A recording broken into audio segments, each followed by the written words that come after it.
C'est l'heure de politique. Un ancien président de la République va bientôt dormir en prison. C'est le choc pour Nicolas Sarkozy qui vient d'être condamné à 5 ans de prison pour association de malfaiteurs dans l'affaire des soupçons de financement libyen de la campagne présidentielle de 2007.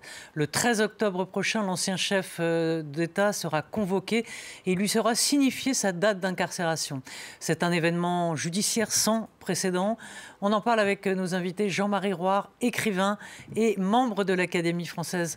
Bonsoir à vous, merci Jean-Marie d'être avec nous. Vous venez de publier un livre et écrit une pièce sur la justice qui se joue à Paris dans les prochains jours au Théâtre de Passy, intitulé « Drôle de justice ». On en dira bien sûr un mot à la fin de cette émission, mais on va parler de justice tout au long de ce moment, évidemment.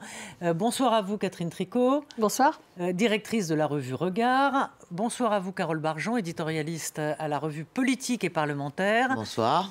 Et bonsoir à vous, Valérie Lecam. Merci d'être avec nous. Vous êtes éditorialiste au journal.info. Merci à vous. Je vous propose tout de suite d'écouter Nicolas Sarkozy. C'était à la sortie du tribunal. La haine n'a donc décidément aucune limite. J'assumerai mes responsabilités. Je déférerai aux convocations de la justice. Et s'ils veulent absolument que je dorme en prison, je dormirai en prison. Mais la tête haute. Je suis innocent. Cette injustice est un scandale. Je ne m'accuserai pas de quelque chose que je n'ai pas fait. Naturellement, je ferai appel. Sans doute devrais-je comparaître les menottes aux mains devant la cour d'appel. Ceux qui me haïssent à ce point pensent m'humilier. Ce qu'ils ont humilié aujourd'hui, c'est la France. Voilà, 5 ans de prison pour association de malfaiteurs avec exécution provisoire. C'est une décision aux yeux de Nicolas Sarkozy infamante. C'est la première fois qu'un ancien président de la République ira en prison. Diriez-vous, Jean-Marie, que les temps ont changé, ou la justice a changé, ou c'est la gravité des faits? On se souvient d'un Jacques Chirac qui, pourtant, s'en est, et d'autres, bien avant, et après, s'en sont toujours sortis. La justice a complètement changé, puisque, d'une certaine façon, maintenant, nous sommes dans la République des juges. Les juges interviennent dans la vie politique. Regardez comment ils sont intervenus dans le processus démocratique avec François Fillon. Ils sont intervenus avec Marine Le Pen. Et la République des juges, c'est extrêmement grave, parce que c'est une caste qui prend des décisions toujours dans le même sens. Vous remarquerez que à partir du moment que Cahuzac, par exemple, de gauche, eh bien, n'a pas eu une peine de prison.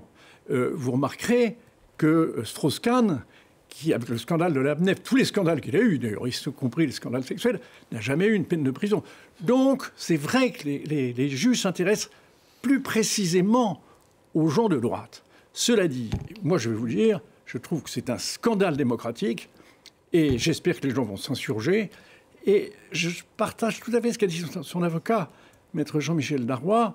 Il a dit « Nicolas Sarkozy n'est pas un danger pour la République. Ce qui est un danger, c'est l'attitude des magistrats. » Alors, je vois Catherine, oui, bien sûr, mais Catherine, je vous voyais donc bouger sur votre siège en écoutant Jean-Marie. Oui, c'est pas très modéré comme propos.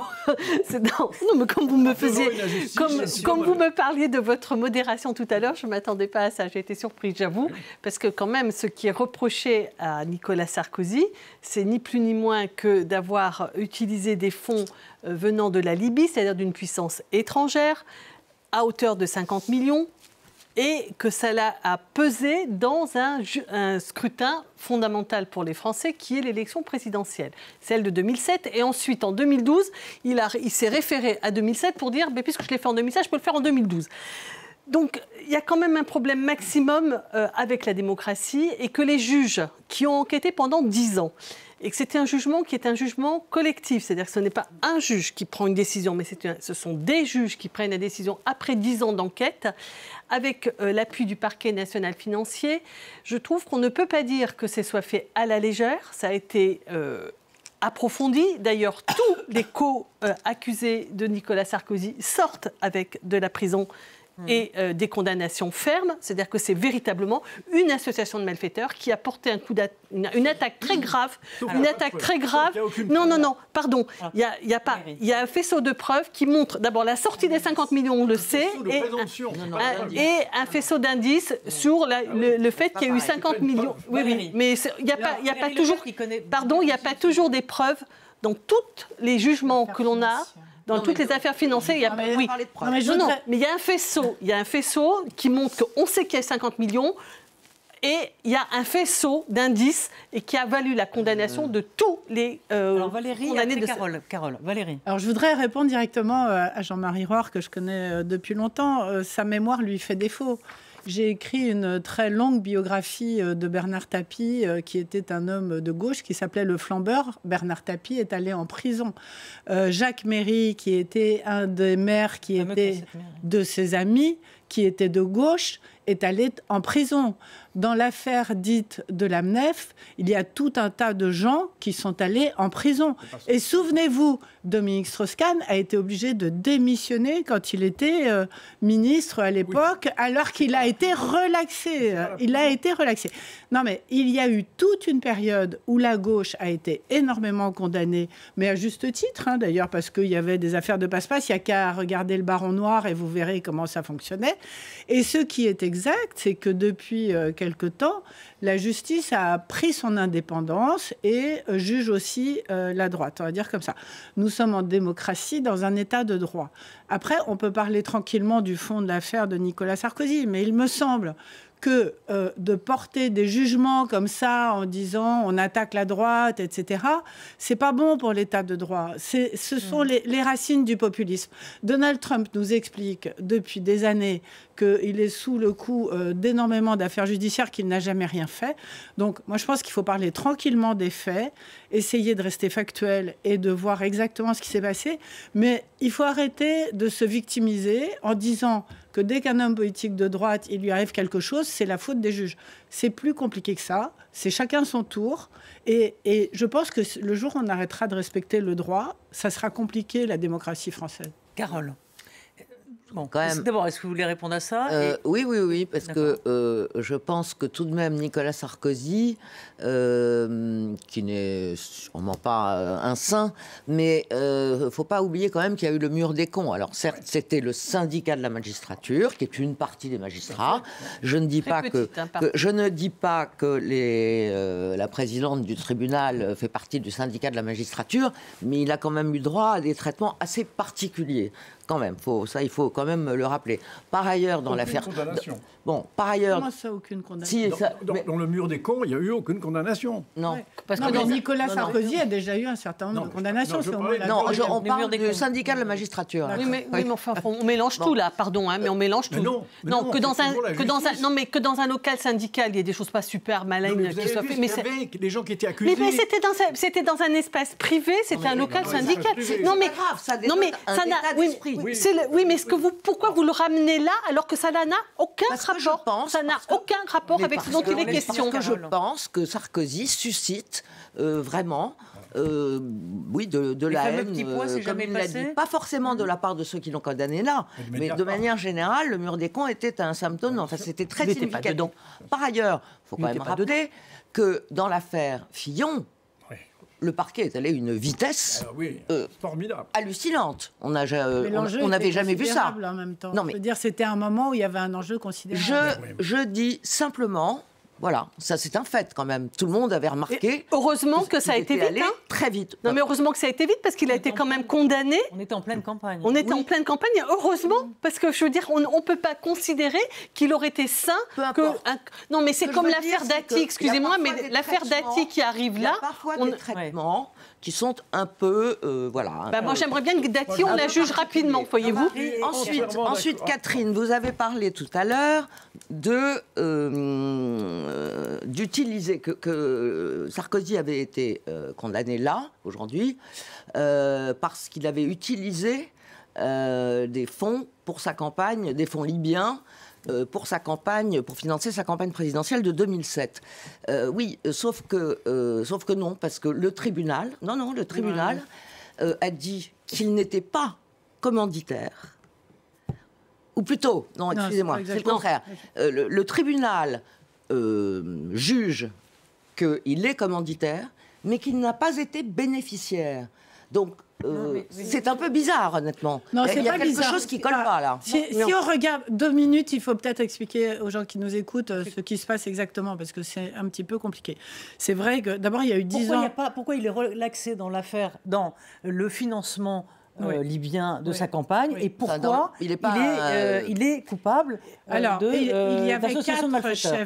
avait 4 chefs d'inculpation, il a été relaxé de 3 chefs d'inculpation, et il n'en a été retenu que 1.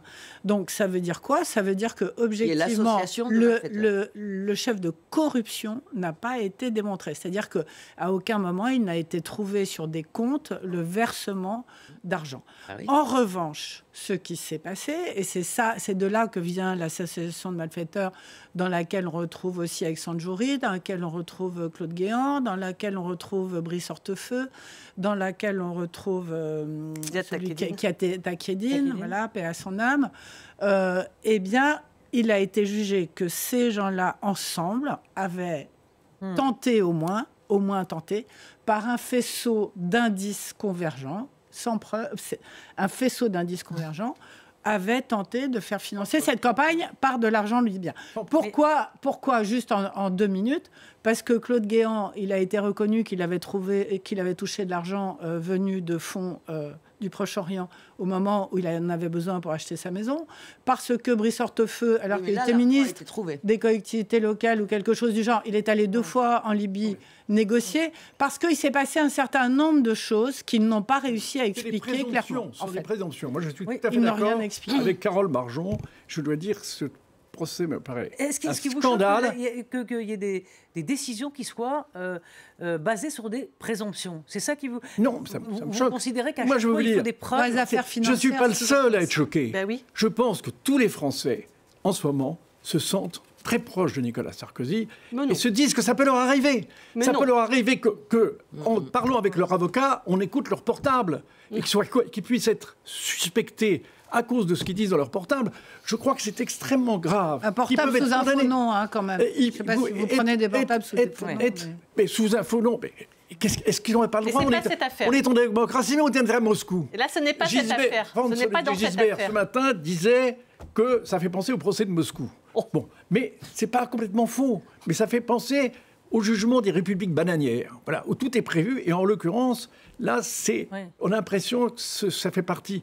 C'est pas un hasard si les juges ont beaucoup écouté Mediapart. Bon, parce que sans Mediapart, c'est Mediapart qui a mené l'enquête. Et il vit Mediapart. C'est pas vraiment... Vous en faites une justice de la justice. Bon, vous ne mettez pas toute la justice dans le même panier. Mais parce que vous avez la République des juges, c'est pas une fiction. C'est quelque chose... Jean-Marie, est-ce que vous croyez que les juges auraient condamné Claude Guéant à 8 ans de prison? 6 ans. 6 ans, excusez-moi. Brice Hortefeux à 2 ans. Thierry Gaubert à 18 mois. Alexandre Joury, je ne sais plus quoi. Ça n'a rien à voir avec ça. Tout ça est un vaste complot organisé à cause de ça. Mais association de malfaiteurs, association de malfaiteurs, c'est monstrueux. Pour un ancien président de la République, je trouve ça complètement scandaleux. Moi, je veux vous dire, j'espère qu'il y aura une grande manifestation. Pour défendre. Moi, j'y serai au premier rang. Voilà, pour défendre. Mais pour Nicolas Sarkozy, Nicolas Sarkozy, c'est moi, c'est tous les Français. Il risque. Vous n'avez pas fait la guerre en Libye, rassurez-moi. Oui. Voilà. Donc vous n'êtes pas Nicolas Sarkozy. Il y aura beaucoup de monde, Jean-Marie, quand même. On va voir. J'en prends le pari. Vous verrez à quel point. Pourquoi les gens se rangeraient derrière Nicolas Sarkozy? Il y a un écrivain qui s'appelle La Boétie, qui a écrit un livre qui s'appelle La servitude volontaire. Oui. Il a dit, ce qu'il y a d'affreux chez les gouvernés, c'est qu'ils ne se révoltent jamais. Eh bien, moi, je crois qu'ils se sont révoltés pour l'affaire Dreyfus. Il y a eu des grandes manifestations pour l'affaire Dreyfus qui étaient innocents et qui avaient été jugés, qui avaient été condamnés. Vous savez que vous ne pouvez pas faire des comparaisons comme ça. Comparer ça au procès de Moscou, c'est quand même vraiment relativiser la gravité des procès de Moscou. Oui, mais c'est vraiment relativiser gravement les procès de Moscou et comparer Nicolas Sarkozy au capitaine Dreyfus. Je m'excuse, mais là, je pense que c'est vraiment tordre gravement la vérité historique. Chacun a son idée de la vérité. Oui, mais c'est non, il y a pas. Non, écoutez, on peut pas dire n'importe quoi. Là, je suis donc désolée. vous êtes contre la justice? Mais oui, vous êtes contre... Non, mais je vous pose une question, Jean-Marie. Vous êtes contre la justice? Je suis pour la justice, pas. Mais vous vous rendez compte ce que vous êtes en train de dire? Les juges qui ont des murs des cons, ce ne sont pas les mêmes juges qui l'ont condamné. Non, si vous voulez, ce ne sont pas les mêmes juges qui l'ont condamné dans l'affaire des écoutes, ce ne sont pas les mêmes juges dans l'affaire du Maliot. L'école de la magistrature. L'école de la magistrature, d'ailleurs, c'est un scandale, parce que l'école de la magistrature, ce sont des juges entre eux. Autrefois, au Canada, on mêlait les avocats et les juges dans leur formation. Eh bien, là, c'est complètement scandaleux, puisque c'est uniquement des juges qui sont entre eux. C'est donc vous voulez réformer l'école de la magistrature? C'est un projet, je crois, de Darmanin, d'ailleurs, de faire ça. Oui. Enfin, est-ce que ça changerait? C'est-à-dire bah oui, parce qu'on voit les deux faces. Oui. Pourquoi? C'est l'entre-soi. La justice est à la fois le réquisitoire et en même temps c'est l'avocat. Mais si on donne la priorité au réquisitoire, c'est plus la justice. On a eu un ministre de la Justice qui était avocat. Ça a été un peu compliqué d'ailleurs. Éric Dupond-Moretti. Oui. Par ailleurs, ça fait un moment que ça dure. Pourquoi ça n'a rien à voir? Ça n'a rien à voir. C'était le chef de la justice et il était avocat. Je parle de l'école de la magistrature. Il faudrait qu'il y ait une même formation entre les gens qui veulent être juges et les gens qui veulent être avocats. Ils choisissent. Ce qui se passe au Canada. Au Canada, il faut être avocat pendant 5 ans avant de pouvoir être juge. Pourquoi pas? Carole, une question sur ce que ça va produire. Après, Catherine, je crois, vous avez une petite idée de ce que ça va produire, en tout cas dans l'image de la France dans le monde. Mais est-ce que ce qui vient d'arriver aujourd'hui, une façon de désacraliser encore un peu plus la figure du président de la République, qui ne cesse depuis de dégringoler? C'est sûr que ça ne l'arrange pas. On avait d'ailleurs, évidemment, sur un tout autre plan, déjà dit, lorsque Nicolas Sarkozy venait d'être élu, qu'il avait commencé, lui, à désacraliser la fonction présidentielle par ses propos un peu à l'emporte-pièce, par l'étalage souvent de sa vie privée, enfin bref. Là, évidemment, il s'agit d'une toute autre dimension, mais bien sûr que c'est une tâche. C'est une tâche sur sa carrière à lui. Et c'est une tâche, oui, pour la République française, quand même, d'avoir... Parce qu'il faut bien voir que... on a tous été quand même un peu sidérés parce que la peine est quand même très sévère. C'est-à-dire que... les réquisitions, c'était 10 ans, donc... Non. Mais par rapport au réquisitoire, effectivement, ça apparaissait au début, en tout cas, quand on a suivi la chose depuis ce matin, ça apparaissait beaucoup plus clément. Ouais. Et puis, le fait que le tribunal demande le mandat de dépôt, ça veut dire et exécution provisoire, ce qui veut dire incarcération immédiate. Là, ça prend une autre dimension. Pas immédiate. C'est pas immédiate. Non, différé. Il n'est pas sorti de l'audience les menottes au poignet, ce qui aurait pu advenir. Ce n'est pas advenu. Non, d'accord. Enfin, c'est quand même... Non, c'est mandat de dépôt différé. J'ai compris. Mais c'est quand même très violent. Et l'exécution provisoire, c'est très violent aussi. J'ai l'impression que ça suspend. Comme tu sais, c'est très violent. Il n'y a pas d'appel. Donc, ce que je veux dire, c'est que les Sarkozy et ses proches étaient évidemment les premiers sidérés, puisque ça avait plutôt commencé un peu plus soft, on va dire. Et donc, cette affaire va avoir un retentissement mondial. Donc, c'est sûr que c'est pas terrible pour. Imaginez qu'il soit acquitté en appel. Vous vous rendez compte le discrédit pour la justice? Oui. Et il aurait été déshonoré, on l'aura attaqué, on aura donné une suspicion sur le président de la République, et en appel, il sera acquitté.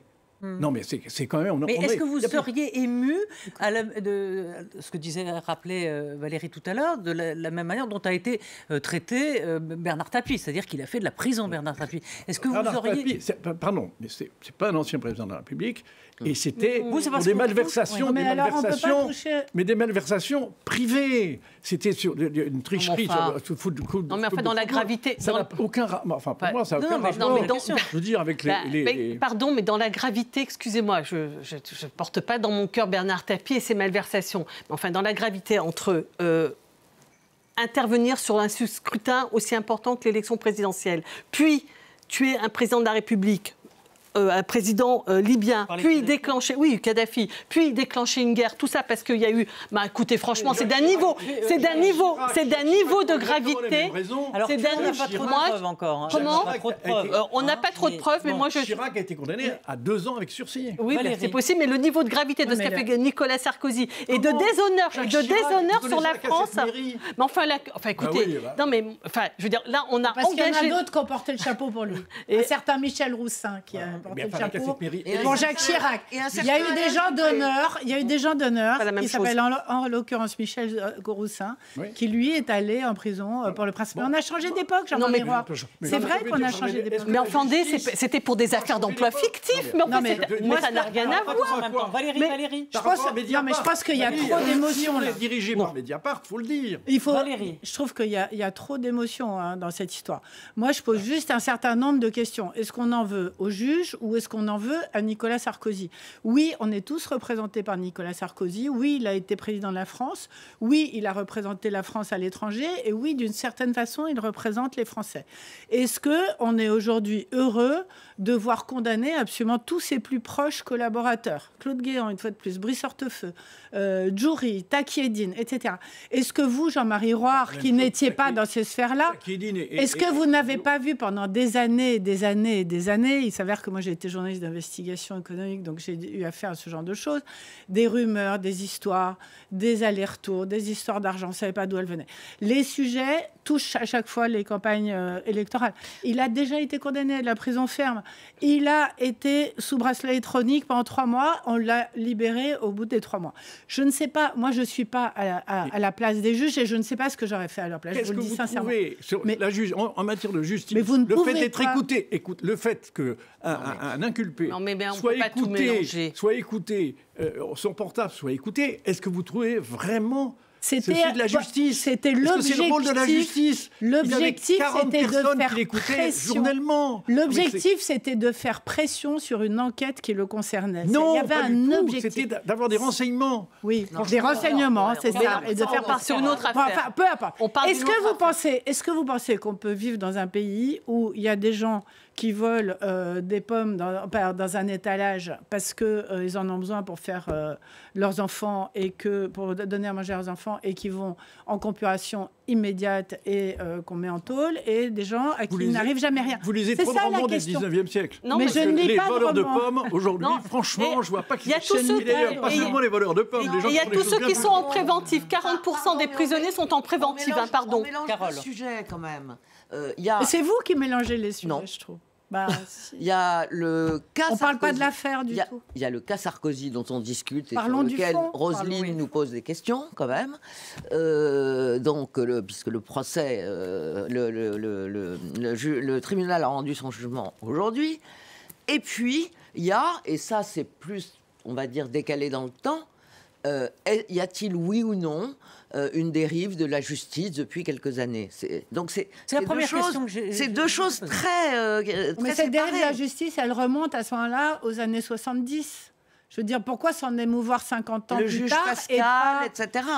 et pas dans les années 70, justement, quand ça touchait la gauche et quand ça touchait les maires de gauche, les élus de gauche, etc. Le baron noir, c'est sur la gauche, c'est pas sur la droite. Non, mais moi, j'ai pas tenu ces propos-là. Attends. Mais il y a quand même des moyens qu'utilisent les juges aujourd'hui Il y a des moyens électroniques. Non, pas seulement. Ce qu'on a appelé les filets dérivants. Oui. Ça n'existait pas il y a 10 ou 15 ans, pardon. Donc, et ça, aujourd'hui, c'est-à-dire que tout d'un coup, on tombe... On enquête sur quelque chose, et puis finalement, on tombe sur une autre. Bon, on tombe sur autre chose, et du coup, on ouvre une autre instruction, etc., etc. Ça, c'était quelque chose qui n'existait pas avant. Moi, sincèrement... Le fait d'écouter, effectivement, des conversations... Les écoutes de Mitterrand, c'était en quelle année, ça Franchement, Jean Edernalier, il était écouté. Mais ce sont des écoutes politiques. Non, ça n'a rien à voir. C'est le pouvoir qui faisait écouter les particuliers. C'était en 1900. C'est tout aussi grave. Ça n'a rien à voir. Non, mais pourquoi? Mais il y a 40 ans, ça a commencé. Non, mais c'était pas les juges, là. C'était le pouvoir politique. En matière de justice, non, les grands criminels. J'ai des élèves disciplés aujourd'hui. De drogue, en effet, on utilise ce système de défilés dérivants. Mais c'est plus grave que tout, ça. Enfin, je veux dire, ce qu'a fait Nicolas Sarkozy, pour moi, c'est au sommet de la gravité. Pardon, mais j'ai l'impression vraiment que vous mettez des tas de choses qui sont extrêmement diverses dans leur importance, le trafic de drogue et d'aller récupérer 50 millions d'une puissance étrangère. Mais il n'y a pas de preuves. Écoutez, non, mais écoutez, c'est vous, c'est votre intime. Non, c'est pas mon intime conviction. Non, c'est pas mon intime. C'est sûr. Non, c'est pas. On commence à condamner les gens sur. Non, ce n'est pas mon intime conviction. Mais non, c'est pas mon intime conviction. C'est sur un faisceau de faits qu'ils ont. Mais non, mais parce que dans les affaires, mais dans un faisceau d'indices, parce que dans les vous passerez devant un tribunal et qu'on vous dirait j'ai un faisceau de présomption et qu'on vous mettra en mais Marie Roire, s'il n'y avait pas l'idée de faisceau d'indices, il y aurait zéro affaire financière. C'est impossible à prouver les affaires financières. On mettrait un voile sur absolument toutes les. Non mais la preuve. Parce que c'est toujours des vrais. C'est exact. Il n'y a jamais de preuve. Mais bien sûr, c'est toujours des circuits, des masques, etc. D'ailleurs, c'est pour ça qu'en matière de corruption, les juges se contentent, et c'est dans la loi, d'un faisceau de présomption. Il est relaxé de corruption, là. Non, mais je sais. Mais ce que je veux dire, c'est que comme par définition, un pacte de corruption, c'est très difficile à prouver, en fait, on attend rarement des preuves matérielles, et effectivement, il est possible de condamner quelqu'un en raison d'un faisceau de présomption. Et c'est pas un petit faisceau, hein. Non, mais attendez. Je voudrais quand même... Mais là, non, juste quand même. Non, mais je voudrais... Parce que dans la campagne, on a retrouvé quoi? 35 000 euros. Oui, mais par contre, on sait... Oui, mais il y a 50 millions qui sont sortis, et ça, on sait que 50 millions sont sortis de Libye. Donc, ce que je veux dire, c'est que la manière dont tout ça... On ne sait pas comment tout ça est arrivé, mais c'est certain qu'il y a eu cet argent qui a été négocié par les proches collaborateurs de Nicolas Sarkozy juste avant. Mais l'argent qui est arrivé sur le compte de Thierry Gobert et juste avant, dans son carnet campagne. Je voudrais quand même vous poser une question sur parce que ça va on va reposer je recommence. Le débat sur la fameuse exécution provisoire va, une fois de plus, ce débat s'était imposé lors de la culpabilité de de la présumée culpabilité de Marine Le Pen et de son jugement aussi, qui a été frappé d'inéligibilité avec exécution provisoire. D'ailleurs, elle a réagi par un tweet. Elle écrit « Au-delà de la personne de l'ancien président de la République, Nicolas Sarkozy, la négation du double degré de juridiction par la voie de la généralisation de l'exécution provisoire par certaines juridictions représente un grand danger au regard des grands principes de notre droit, au premier rang desquels se trouve la présomption d'innocence. » Donc le débat s'était posé après la condamnation de Marine Le Pen.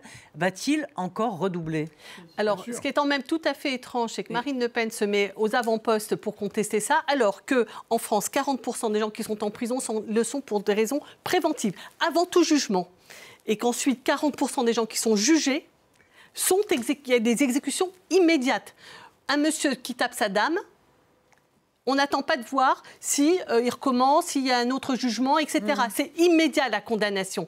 Vous perdez votre permis de conduire de manière immédiate. Il y a de très nombreux délits avec exécution immédiate. Donc, ce que je trouve, c'est que le RN, qui ne cesse de dire qu'il faut être plus sévère, que la justice est trop laxiste, etc., là, a l'air de trouver que quand ça concerne Marine Le Pen, que quand ça concerne les anciens présidents, c'est-à-dire quand ça concerne finalement l'élite politique, celle qui a le pouvoir, alors là, il faudrait avoir de la clémence et de l'indulgence. Alors que ça contrevient... Quel scandale, cette affaire, dans l'opinion, ça va, dans la presse, ça va être un tel scandale que d'une certaine façon, ça va être utile. Parce que subitement, on va se rendre compte qu'il y a un problème avec la justice. Il y a un problème à de nombreux niveaux, des cours d'assises, il y a le problème général de la justice, de la République des juges. Donc je pense que d'une certaine façon, il va y avoir un réveil des Français sur la justice. Je veux dire, c'est pas possible.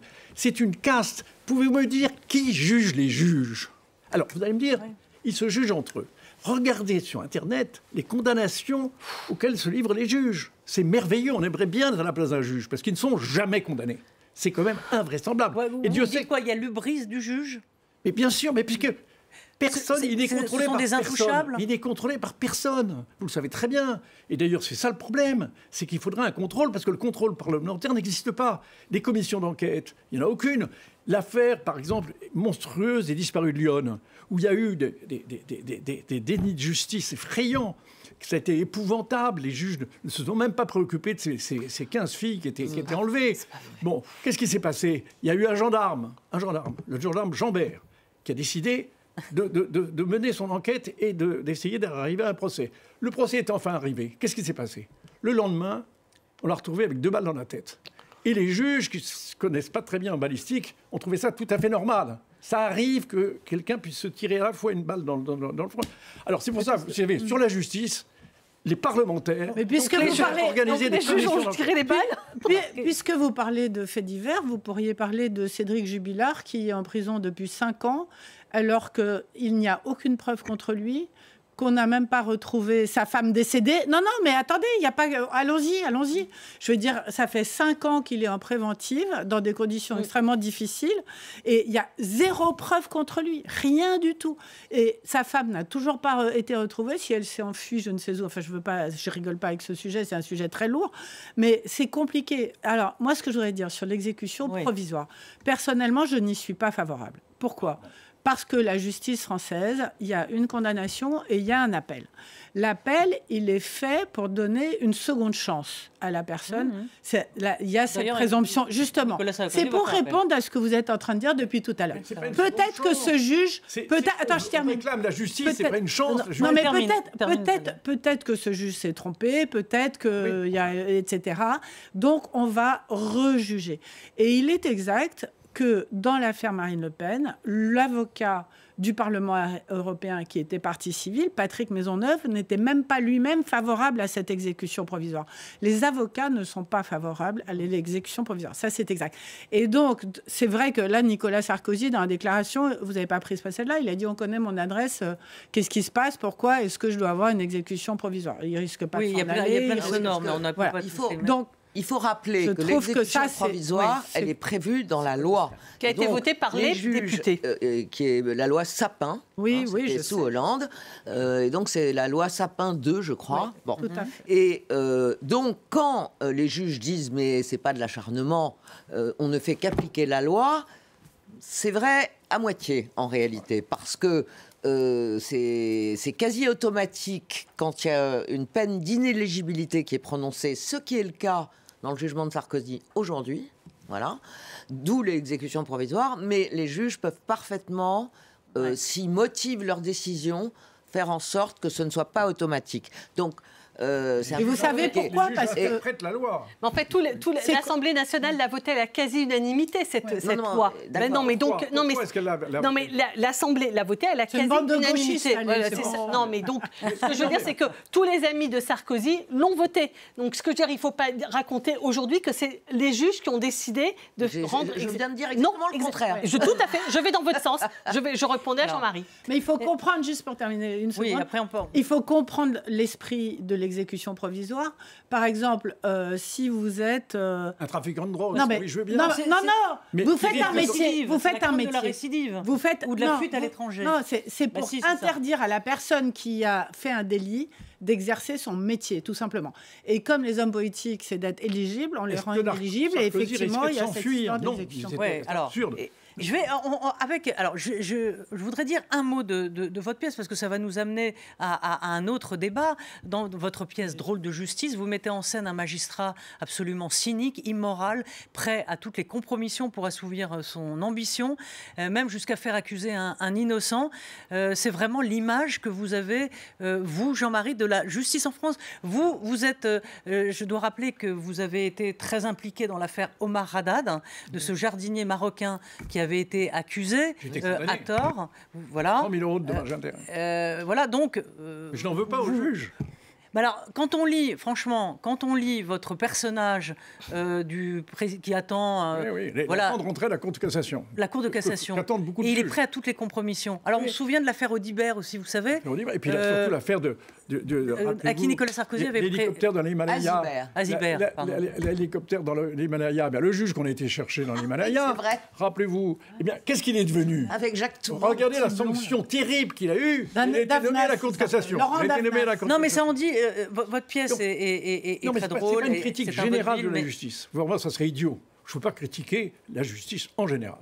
Je critique certains juges. Moi, j'ai connu le juge Sekaldi, qui était un juge merveilleux, qui était Hasbrouké. Vous savez, c'était celui qu'on avait muté à Hasbrouck. Voilà. Ouais. Eh bien, moi, c'était presque un ami. Il y a des juges formidables. Le juge Van Ruynbeck, que j'ai bien connu, c'est des juges formidables. Le juge qui était dans l'affaire Tapie, c'est un type aussi formidable. Non. Montgolfier. Éric de Montgolfier.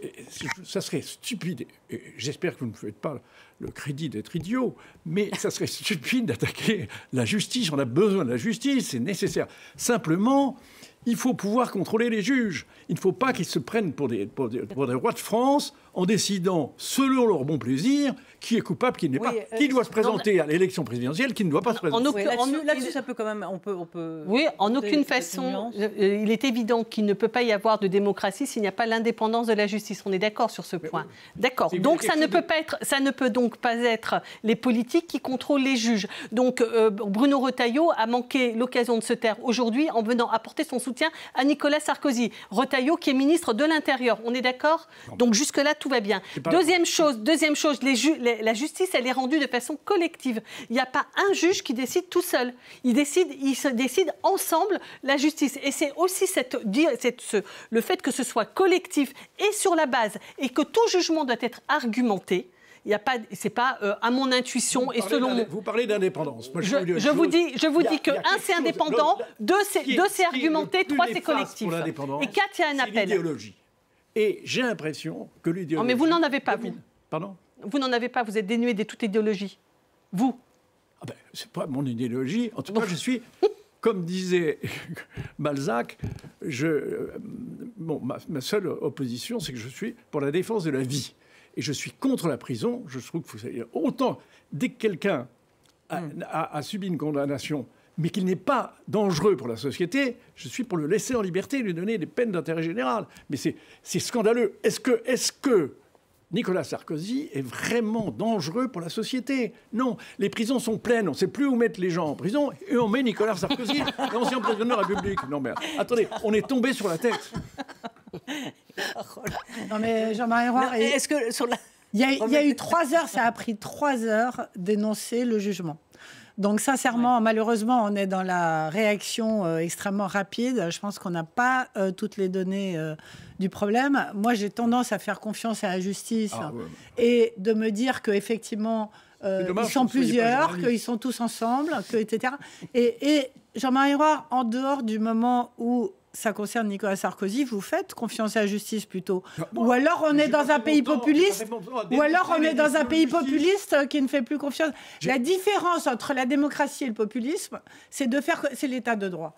C'est ça, le seul rempart. La première fois que j'ai mis en cause la justice, c'était pour l'affaire Gabriel Russier. C'est très important. Carole n'a pas beaucoup parlé. Mais c'est vrai qu'on aimerait quand même qu'il y ait une forme de contrôle. Alors, je ne parle pas d'un contrôle politique, évidemment, ça paraît un peu compliqué. Mais par exemple, quand il y avait eu l'affaire d'Outreau, Et ce juge qui était complètement... à la ramasse. À la ramasse, quoi. Bon. Mais là, on parle pas de la même situation. Non, mais surtout... Mais excuse-moi, je veux dire, il faut dans ces cas-là, qu'il y ait quand même une instance... Et il y a eu. Et il y a eu. Dans l'affaire Outreau, il y a eu. Non, mais ce que je veux dire... Non, mais donc... Oui, non, mais d'accord, mais ça ne peut pas... Toute la justice est lente. Et d'ailleurs, la lenteur fait partie aussi des conditions de la justice. Donc la justice n'est pas une science exacte. Lisez les condamnations qui concernent les juges et les magistrats. Et vous serez vraiment très étonné de voir cette formidable indulgence. Et pourtant, certains commettent des choses qui ne sont pas très catholiques. Eh bien, à chaque fois, ils ont une semonce. Il n'y a aucune condamnation, c'est tout. Parce qu'ils sont entre eux, ils se jugent entre eux, comme les médecins se jugent entre eux. Voilà. Et ça, c'est mauvais. Ce que pense la population, c'est que vous avez parlé tout à l'heure de Jacques Chirac. Je ne sais pas pourquoi, ce que Jacques Chirac a commis comme chose qu'il n'aurait pas dû commettre. Vous avez l'air de dire qu'il en a commis et il n'a jamais été condamné. Donc, tant mieux. Oui, non, mais c'est pas ça, c'est ce que vous pensez, Jean-Marie, mais c'est pas ce que pensent les gens qui vivent autrement. Vous vous trompez là-dessus. Les sondages sur le jugement. Ce n'est pas ce que les gens. Ce n'est pas ce que les gens. Je pense que les Français. Le sentiment d'une justice clémente. Alors Jean-Marie Roire, c'est nous-mêmes qu'on attaque. Il y a eu un sondage sur la condamnation de Marine Le Pen. J'ai été moi-même surprise. 65% des Français sont d'accord avec le jugement et avec l'exécution provisoire. Donc ne vous méprenez pas là-dessus. On va voir. Je pense que Valérie a raison, d'autant que Sarkozy ne suscite pas un grand amour dans la population. Mais ça va au-delà de ça. Le sentiment que la justice, elle est tendre avec les puissants et dure avec les faibles, franchement, c'est un jugement très partagé. Merci beaucoup pour ce débat passionné à tous les deux, à tous les quatre, pardon, tous les deux. Merci. Et merci à Flore Simon et à toute l'équipe technique. À très vite. Merci.